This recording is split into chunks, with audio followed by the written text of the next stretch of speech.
great I am. I'm gonna float like a butterfly and sting like a bee. I am the king of the world.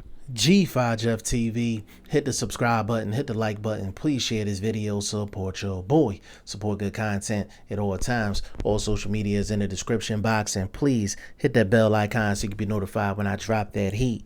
This video is sponsored by my boy Fast Classic. His mixtape is in the description box. It is absolutely free. Definitely give him a download, give him a listen.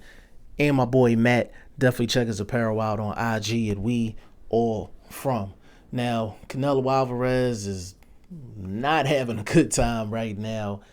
He got stripped of the IBF belt, and that was strictly because he couldn't come up with a agreement with Sergey Derevianchenko, and with that ended up being an argument between Canelo Alvarez and his promoter Oscar De La Hoya and Golden Boy Promotions.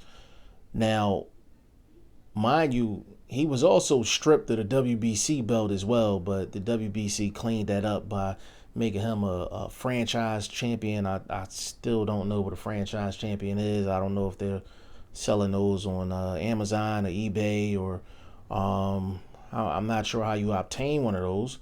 But you know, there's actually an article out on the WBC actually defending that, which I will do a video on once I actually read the article.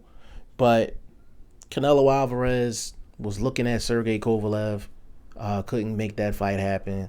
Sergey Derevianchenko couldn't make that fight happen, and he's not fighting on his typical September date. And now he's basically on the shelf, like he's just waiting. And all of this stems from him not taking the Gennady Golovkin fight. Now, we all know that Canelo Alvarez signed an 11-fight, $365 million deal. And, of course, anybody would sign a contract for $365 million, no doubt about it. Here's the thing. Not all money is good money. When you sign that type of a contract, then I think your say-so is gone. Like, you don't get the right to say or make decisions when it comes down to certain things with somebody is investing $365 million. So of course they want the Gennady Golovkin fight. They signed Gennady Golovkin for damn near $100 million. Like, of course they want those fights. Those are the biggest fights that could possibly be made on their platform.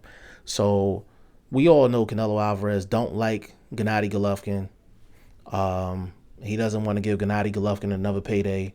At the end of the day, a lot of people felt Canelo Alvarez lost both of those fights with Gennady Golovkin. So I can understand why he wouldn't want to get back in the ring with Gennady Golovkin. But this is something where Canelo Alvarez is basically beefing with not only his own promoter, but DAZN as well.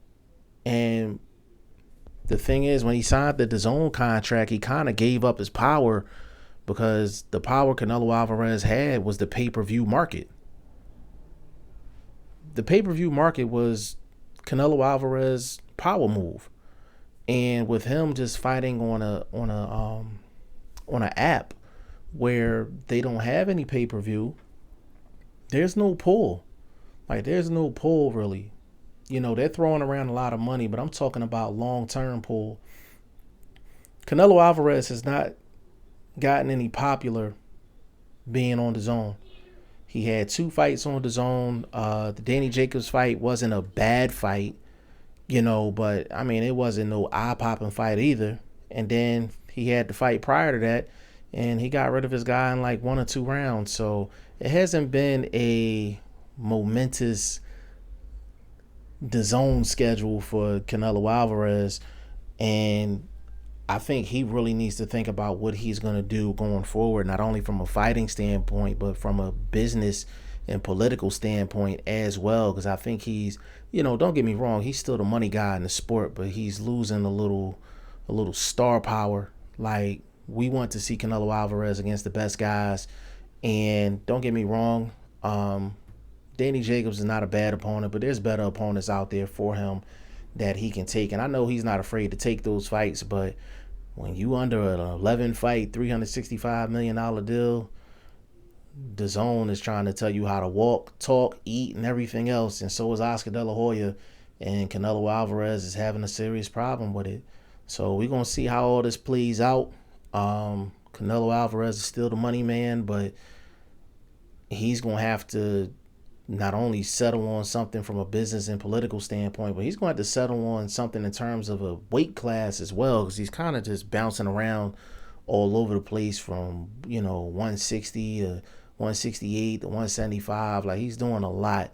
I think he's doing a little too much bouncing around. So I think Canelo Alvarez just need to sit back and get some things together in terms of just his career, period, moving forward, so he can get to the next level. Y'all let me know what y'all think in the comment section. G5 Jeff TV, hit the subscribe button, hit the like button. Please share this video. Support your boy. Support good content at all times. I appreciate y'all. Peace.